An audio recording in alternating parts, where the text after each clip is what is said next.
Welcome to Complete BS, the official podcast of couch coaches everywhere. Not just football. It's every sport that ruins your parlay, wrecks your fantasy week, and still brings you back for more. Buzzer beaters, blown leads, and brackets and flames. Yeah, we're all over it. Unfiltered takes, armchair analysis, and enough bold opinions to fill a playbook. Hosted by Brien Schmauch, sports junkie, the Saban of stats, and your official voice of I could coach better than that. Let's go. Welcome, Couch Coach Nation. We had a wild week one, but we know a little bit more about where these teams are. It's really going to take the whole month of September to get a good sense of what everybody is and what they aren't. But at least now it's not conjecture. We actually got some game film. Tonight, we've got what should be a high-scoring game at 7 o'clock, James Madison at Louisville. I'd expect Louisville to win and cover their 12.5-point spread. And then at 9 o'clock, Boise State's looking to recover from a devastating loss last week. They've got FCS opponent Eastern Washington. AV, how you feeling going into week two? Feeling great, my man. How are you?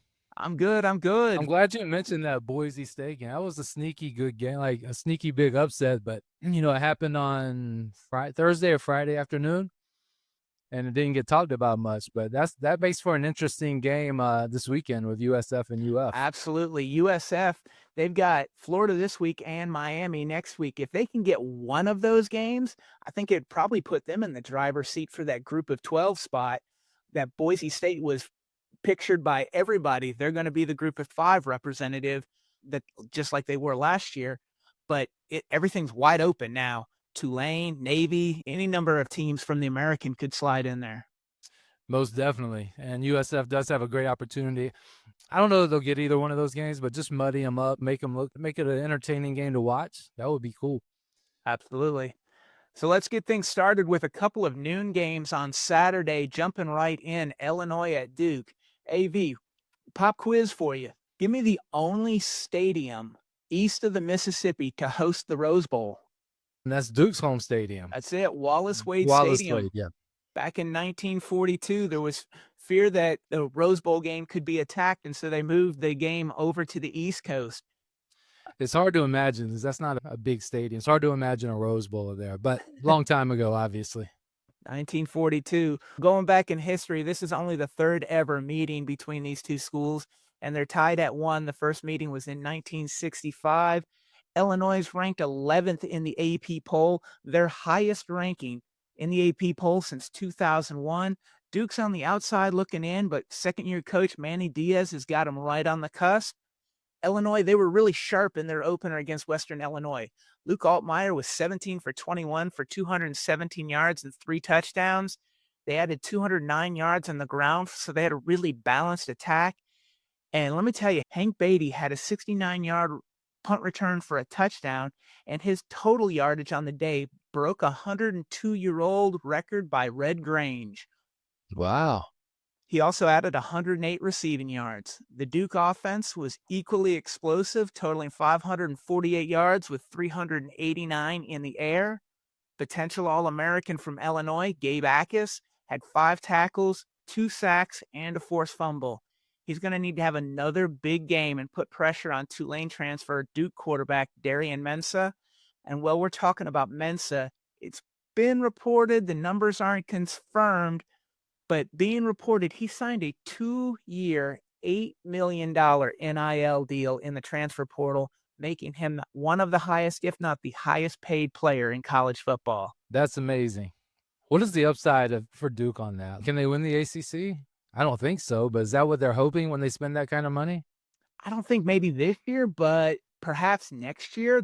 I think they're looking to make a big investment in football, and this is proof of that. Yeah, they're making an investment. It's interesting to spend that kind of money on a quarterback at Duke, though. You would think that money would go to a point guard or someone. Absolutely. When I look at this game, I think explosive offenses, both teams are going to score. Both quarterbacks are going to throw it up. Illinois, I give them the edge with the ground game and their defense. The defense for Illinois is just a little bit stronger. But again, I'm expecting a shootout. I think this game's in the 40s. Take the over. I've got Illinois 48-42.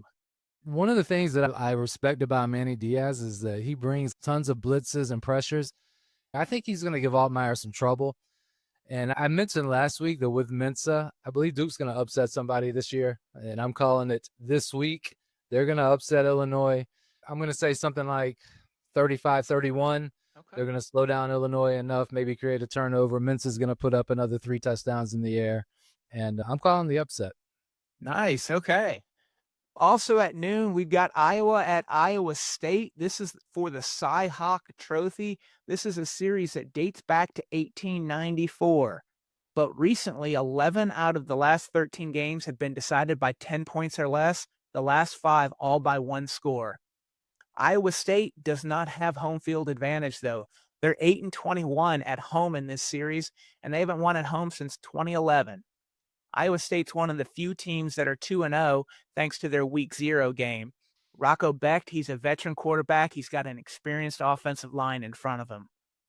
Iowa, in their opener, they rushed for over 300 yards on the ground, and what I was expecting their transfer quarterback, Mark Gronowski, to get the passing game going, he was 8 of 15 for 44 yards. This is a guy at South Dakota State. He won 2 national championships, won the Walter Payton Award, that division's Heisman Trophy, and threw for over 10,000 yards.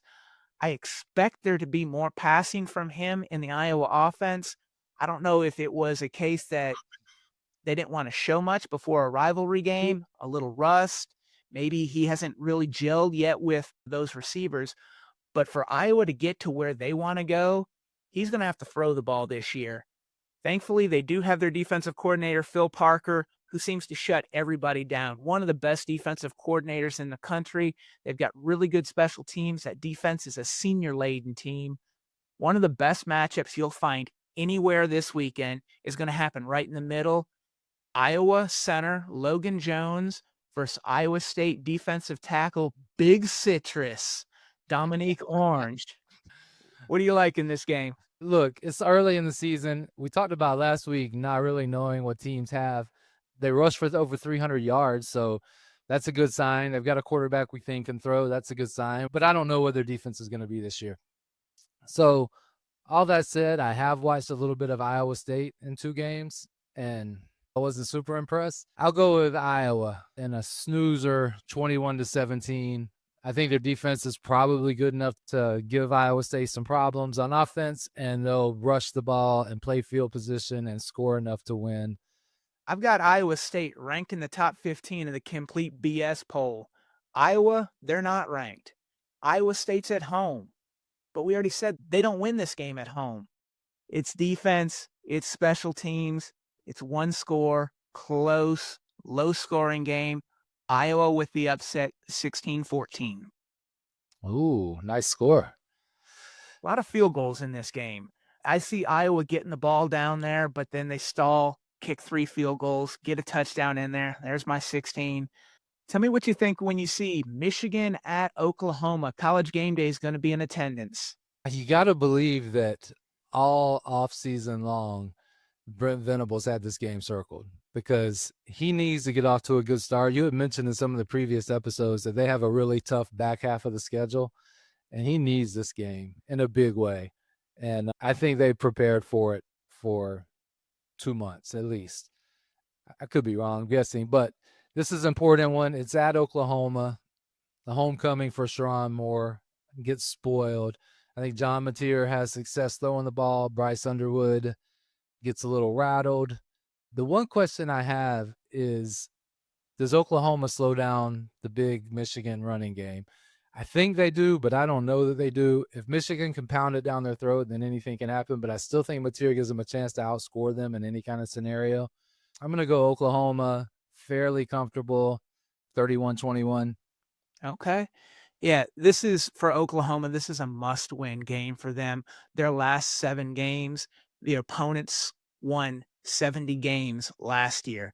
It's a new year, but they've got a really tough last 7 games. It's important for them to start out 5-0. This is a must-win game for them. I'll give you my thoughts when we come back later with Michigan legend John Kolesar. But let's see if we can't do a little bit better this week with AV's Book Club. What do you got on tap for us this week? All right, And I got a few picks. Let me pull them up. The first one I'm going to take is going to be a little counterintuitive to you there, BS. It's Army plus the 17.5 over Kansas State. I went back and looked at some of that Army game. They're typical Army. They're moving the ball. They got a hard to stop offense. They had 3 turnovers in that game that really lost it for them. I think Kansas State is not above hot garbage dumpster rolling down the street. I don't think they're going to stop Army's offense. Army's going to eat up clock and keep it within 17.5 points. That's my logic on it. teams, they like to run the ball, so they're going to limit possessions. It might be really hard to get out to a 17.5-point lead in this game. Yeah, exactly.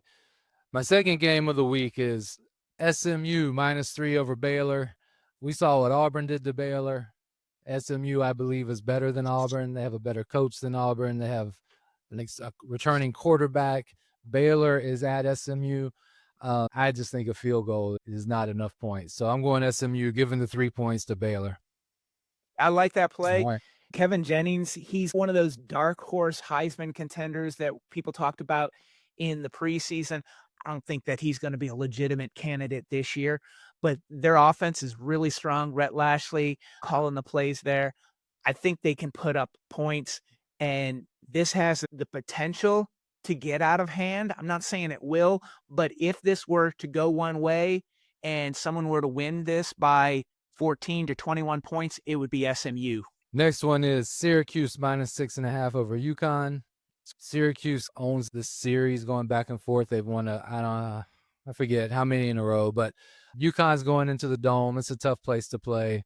Syracuse laying less than a touchdown. I like it. I like it a lot, actually. Actually, I really like this play. Fran Brown, coach for Syracuse, was asked about the talent gap against Tennessee and his team not having as much talent as Tennessee. And he was defiant in his comments, saying, we have all the players that we need to win and win big. We didn't coach them well enough.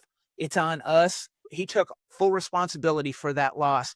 I think Coach Brown gets after them this week. He's out to send a message that they're going to win a lot of games, and it's going to start this week. I think the 6.5 is a great play. Lay the points. Syracuse has got this one. Yeah, I agree. I watched the Syracuse-Tennessee game, and it wasn't the blowout the score was. Like, it was pretty close in the third quarter. And Syracuse, I think, had a turnover that allowed them to stretch the lead. But it was a one-score game in the second half, and Tennessee put them away, to their credit, but they hung with them for 3 quarters. Syracuse lost their quarterback, so they're breaking in a new one. But the one they have is a transfer from Notre Dame. They've got transfer receivers from big-time schools. They're not lacking for talent. I think they'll beat UConn fairly handily at home. We talked about this game already. Duke, I like the upset. They're getting 3 points, so take the 3 points, maybe sprinkle a little on the money line. And then I've got Mississippi State plus 6.5 over ASU. Mississippi State's at home. Last year, these two teams played. ASU beat them by 1 touchdown, 7 points. They had Cam Scatterbo run for 297 yards. He's not there anymore. They're not playing at Arizona State this year like they did last year. They're playing at Mississippi State. The cowbells will be ringing. I think that Mississippi State keeps it close enough, maybe even pulls the upset, but I'm taking the 6.5 at home. Night game in the SEC, traveling across country, across time zones for ASU. Put me down for that one, BS. I'm going to let you stay out on that limb by yourself. My bonus. We'll revisit it next week. My bonus pick, we already talked on one of the academies with Army. I've got the Naval Academy. Navy is minus 21.5 against UAB.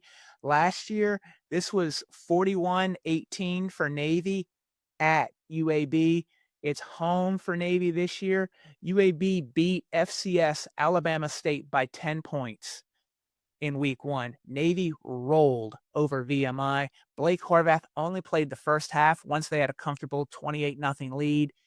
If he needs to play the entire game, Navy's going to be up big. I love what they do with their offense, and it's a little different. It's not your traditional triple option. Navy's going to score a lot of points in this game, and they're going to win big. I'm going to tell Trent Dilfer you said that, and he's going to yell at you big time. That's okay. Trent Dilfer was one of the coaches on our hot seat in that episode. I think this might be the end of the Trent Dilfer tenure at UAB later this season. We'll have to wait and see. But stay tuned. We'll be right back with Michigan legend John Kolesar.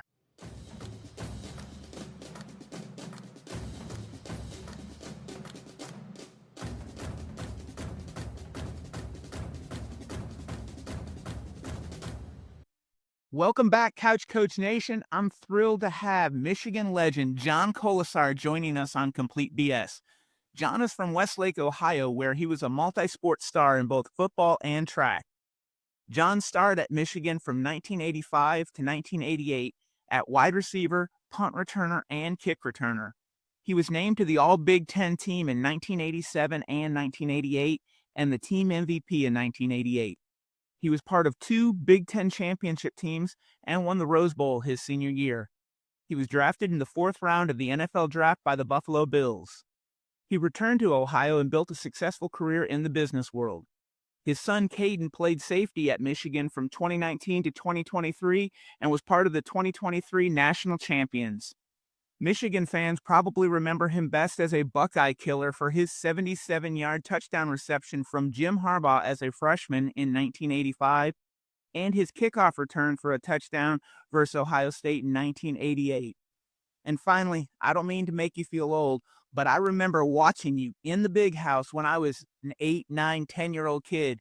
This is an absolute thrill for me to have you on. John, thank you. Welcome to Complete BS. Well, thanks, Brian. I love to be here. Obviously, feeling old and the gray beard, looking in the camera here. It has gone by pretty quick the last 40 years, and that's just a wink of an eye. But certainly a great experience for me and my family with my son, as well as my father, who played at Michigan in the 50s. So we're a 3-generation family at the University of Michigan and football program.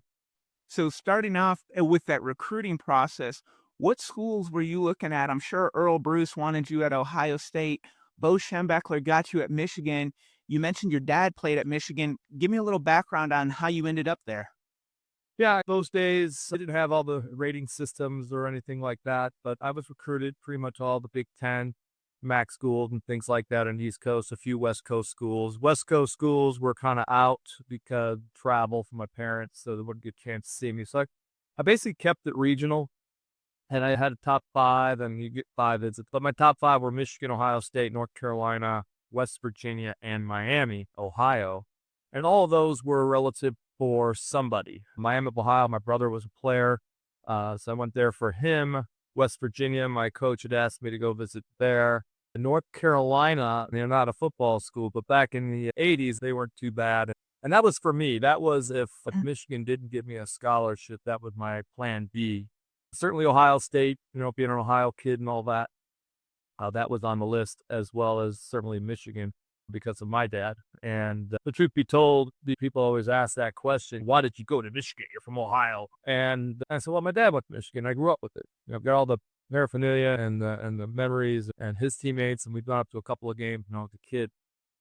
And the story goes, and it's kind of a neat story because it ties in what those 2 schools are all about. And there's a lot of cross-pollination and with the 2 schools, a lot of similarities. And in this case, he did get a scholarship to Ohio State in the 50s.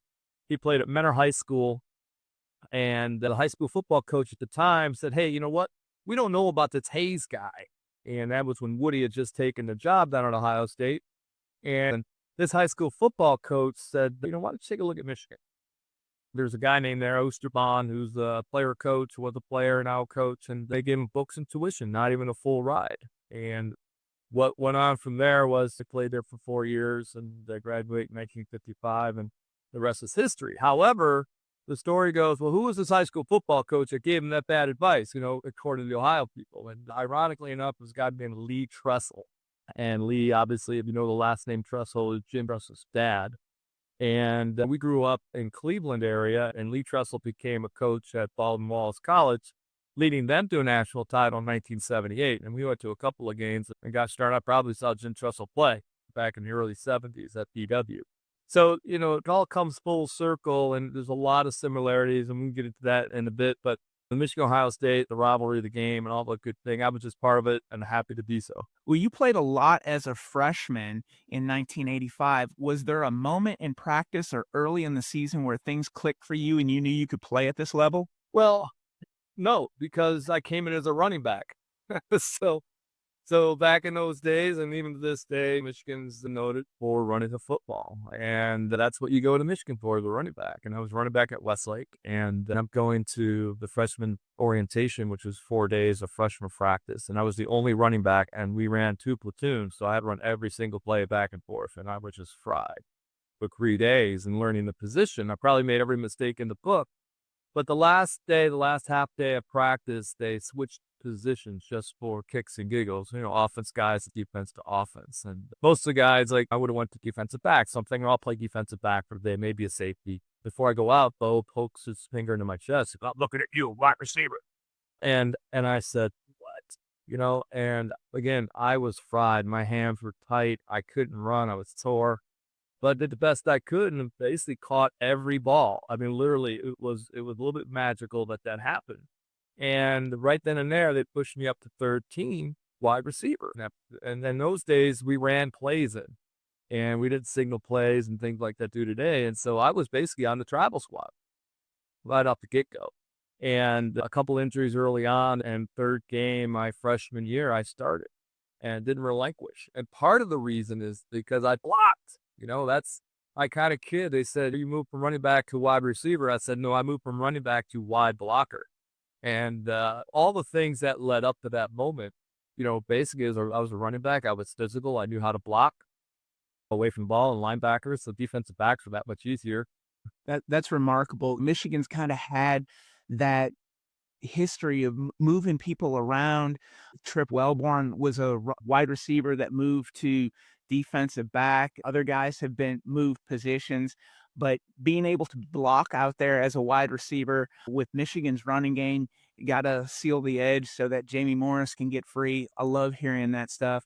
So Bo tapped you and said, you're going to be a wide receiver. Tell me a favorite memory or something that has really stuck with you through the years about Coach Schembechler. Well, no doubt he's a legend, and he's part of that lineage that we kind of speak of, or I speak of at least. And I talk to people about this all the time.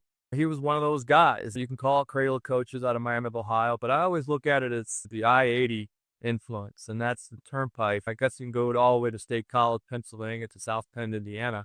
And I-80 goes all the way through. And if you take 90 miles north and 90 miles south of that highway, all the great players and coaches and families that live there, coach there, taught there, it's endless. We can go today, Urban Meyer, Nick Saban, Jim Harbaugh.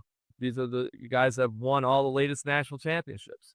There is a recipe for success, especially in football. And probably it's not a mistake that the National Football League's Hall of Fame is in Canton.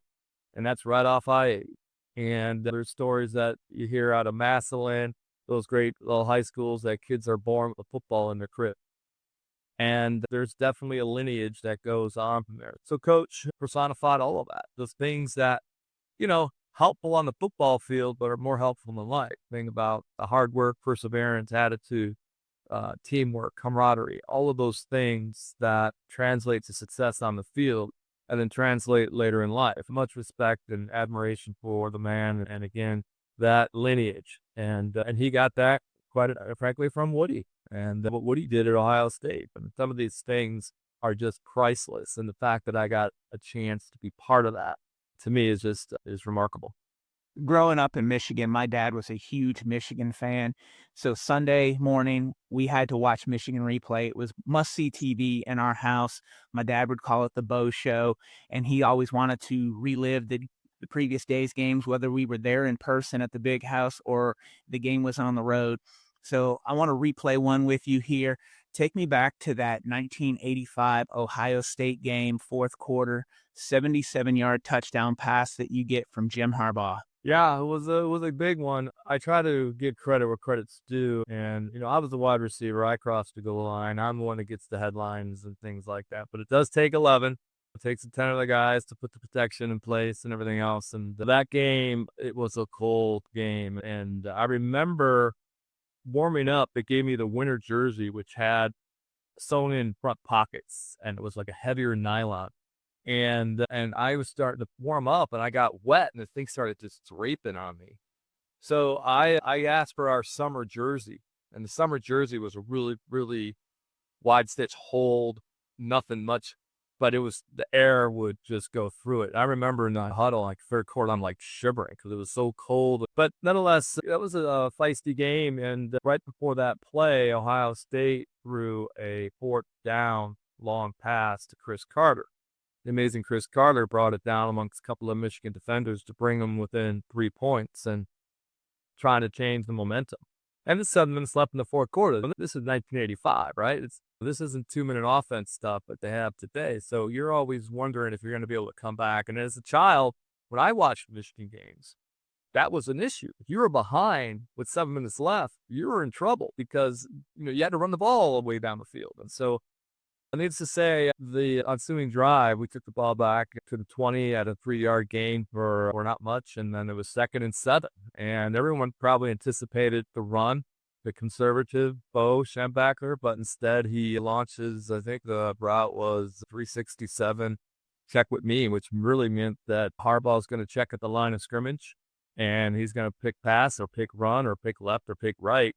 And we stayed with the pass, and Ohio State was thrusted to stop the run. And so they went to a man coverage, and William White was the defender. And he kind of sat on my route because earlier in that game, I did a couple of out routes for some first downs. And so he wasn't going to let that happen. So he got caught flat footed and kind of run by him. And Jim got far enough out there and fell into my hands. And I say fell into my hands. There is a story that I was wearing contacts at the time. And as I was opening and looking back towards the ball, I don't know if anyone wants contact and have wind in their eyes, but I couldn't see it because my contact was flipping up. And so I couldn't half see it. There was a corner, portable lights, it's caught in the lights and all these things. And so it just landed in my hands, and I was always taught to run for the pylon after that. And the rest was history.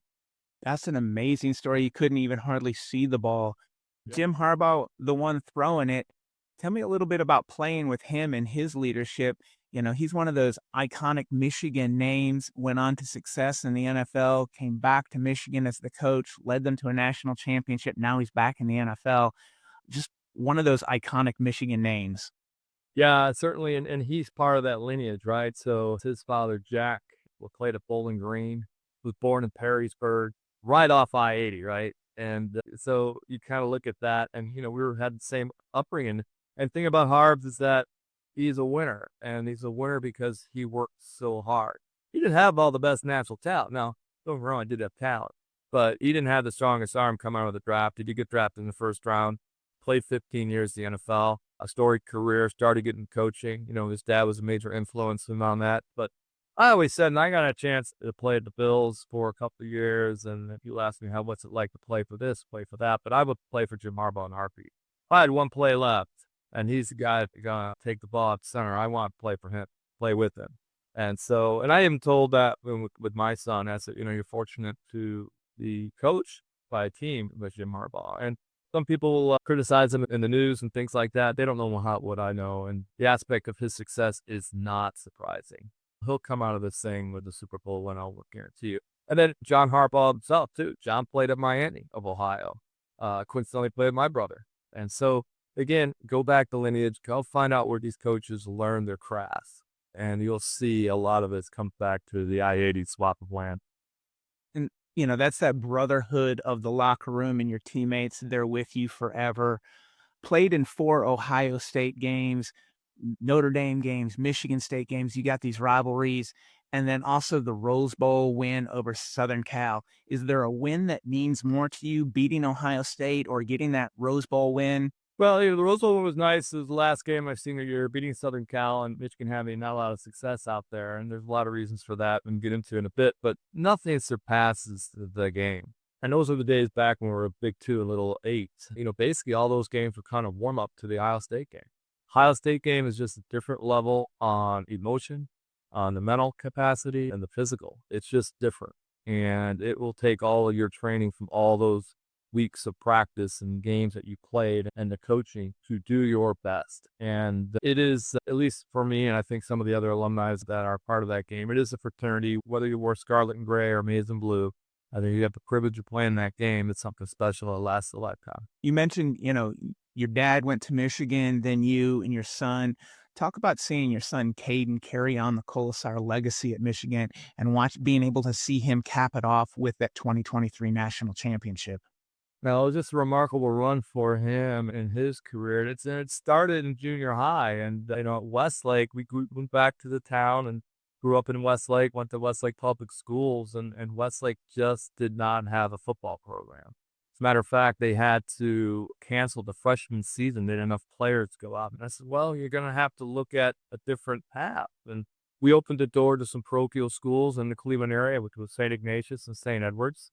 And he chose St. Ed's, and I'm just there trying to manage his decisions and what he wants to do. And I said, "Listen, you may never play there." I said, "St. Ed's, they're going to have the best players in the Cleveland area." So anyway, he was able to take a run, played as a sophomore at St. Ed's, which is unique. Ends up being a starter junior and senior year, was a captain. They win a state championship at St. Ed's.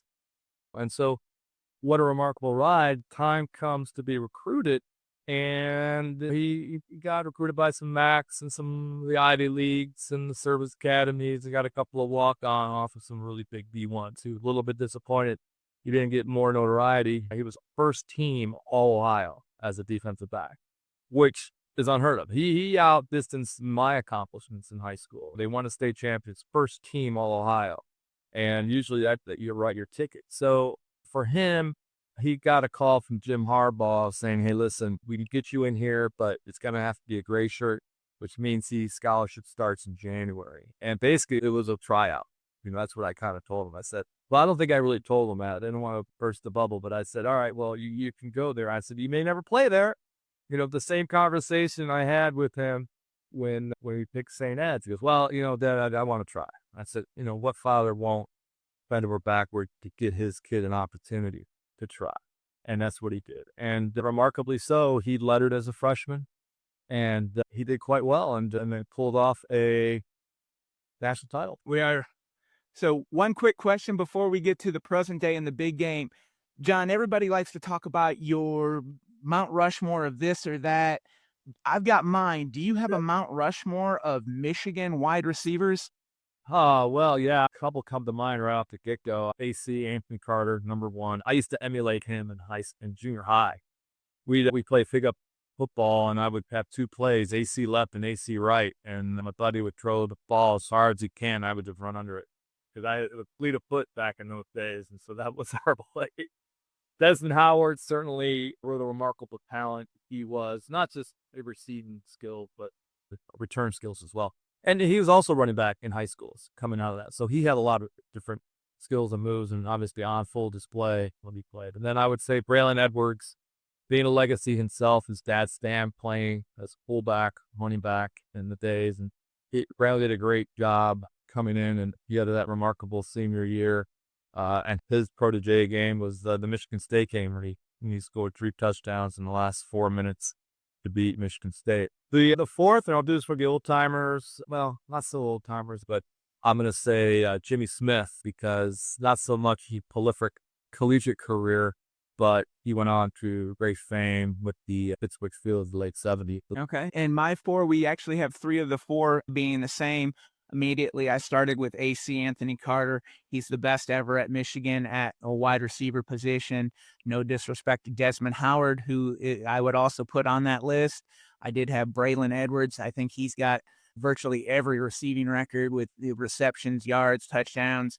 And then my 4th, I'm not familiar with Jim Smith, so I'd have to go back and take a look at him. But maybe it's my bias in the fact that I saw you play as a kid, but you're my 4th on the Mount Rushmore of Michigan wide receivers. Well, I do appreciate that shout out. Like I said, I was just happy to don the Maize and blue and to participate anywhere I can. And make no mistake, I was a wide blocker.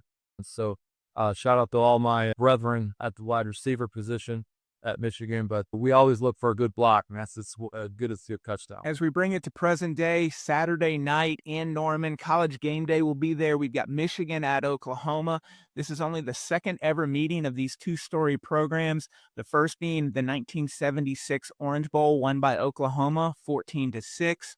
I look at this game and immediately what jumps out to me is this is a quarterback battle and it's youth versus experience. You've got Michigan's true freshman, Bryce Underwood. He was the #1 recruit in the country last year. He got his first start last week and set a freshman debut record with 251 yards passing and 1 touchdown. On the other side, Oklahoma's got a transfer quarterback. He made his first start for Oklahoma, but he's a veteran quarterback, John Mateer. He threw for 392 yards and 3 touchdowns. He also set a debut record for Oklahoma, breaking a record that Baker Mayfield had.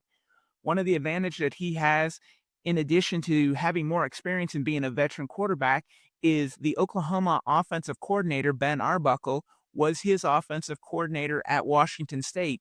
So Mateer knows this playbook. He knows everything that Arbuckle's wanting to call, where everybody's supposed to be, and that gives him an advantage coming in as a new quarterback with a new program. Michigan showed a strong running game with Alabama transfer Justice Haynes, had 159 yards and 3 touchdowns. Oklahoma, though, they have not shown a really strong running game yet. Their best running option is actually Mateer in getting the quarterback involved in the running game. With Michigan, you've got Sharon Moore, their head coach. He played at Oklahoma. He was a standout offensive lineman. And so he's coming back home for this game. He's going to be missed the next 2 weeks. They've got a self-imposed suspension on Sharon Moore for some incidents a couple years ago. So he's there this weekend, and then he's going to be gone from the program for 2 weeks. How does that play into things? Oklahoma, they want to go fast. They want to sling the ball over the field and get Mateer out running the ball a little bit. If Michigan can slow the game down, limit possessions, and keep Mateer on the sidelines, that's going to help them. Run the ball, churn out those first downs. That's going to be a big difference in this game if they can do that. When Oklahoma's throwing the ball, Michigan's got a cornerback, Jair Hill, who's a true shutdown corner that can eliminate one side of the field for Michigan. And then linebacker Ernest Hausman for Michigan. He's somebody that they can use as a spy for Mateer to see where he's going, try and keep him in the pocket, and let that defensive line get home. John, when you look at this game, how are you seeing it? Yeah, a lot of those storylines that you mentioned certainly comes down to the style of play. You look at Oklahoma and Michigan's storied program, which is surprising to me because they only played once, right? And, Oklahoma dominated that game. Defense kept it close. So that's what you're going to see. I think you're going to see 2 storied programs, even though 50, 40 years removed from that 76 game, have some of the same identity. I think quarterback play is going to be a big deal. For your point, I think that Michigan can control the time of possession, the running game, grind it out. So I'm excited. I'm going to be there for the event. So I love the storylines. You picked out all the top ones, and I think it's going to be a hard-fought game. Well, John, I know you're not a prediction guy. You had told me that, so I'll go ahead and give the prediction. When I look at this, everything sets up for an Oklahoma win. They're playing at home. They've got the experienced quarterback versus an inexperienced quarterback. That they don't have the distraction of maybe what's going on with the head coach going away next week for 2 weeks. Everything kind of seems to go in their direction, but that's not where I'm seeing it. I see Michigan's balance, running the ball and passing. I see Michigan rally around their team. They did that back in 2023 when there's a lot of stuff churning out in the atmosphere about Michigan and Coach Harbaugh. They rallied around him. They had this us against the world mentality. There's a lot of guys that are still on that team that were on that 2023 team. And I see them being the leaders of this group and saying, we're going to rally around Coach Moore. He's home. This is his alma mater. We're going to go out and get this win for him. And then we'll be without him for the next 2 weeks. Keep Mateer on the sidelines, old Big Ten football, 3 yards in a cloud of dust, pound the ball. I see Michigan in a hard-fought, physical game, close, pulling the upset 30-28. I like what you're telling me. I'm a big intangible guy, so I'll be looking for all the little things on the possession. Like you said, are we getting to the ball? Are we swarming? Are we keeping the ball in front of us? A good defense will do that. Well, John, I have thoroughly enjoyed talking with you again. As I mentioned, I grew up watching you play at the Big House. When you agreed to come on the show, I was giddy as a schoolboy thinking, oh my gosh, I'm going to talk to John Kolesar. It's been a highlight for me. I really appreciate it. Thank you very much. And everybody out there in Couch Coach Nation, make sure to like, share, and subscribe wherever you get your podcasts. And you can follow Complete BS Pod on X and Instagram. Stay tuned for more next week. Thanks for listening to Complete BS. Be sure to subscribe, share, and follow us online. And tell us what you think of this episode. Use hashtag CouchCoachNation, and let's keep the conversation going.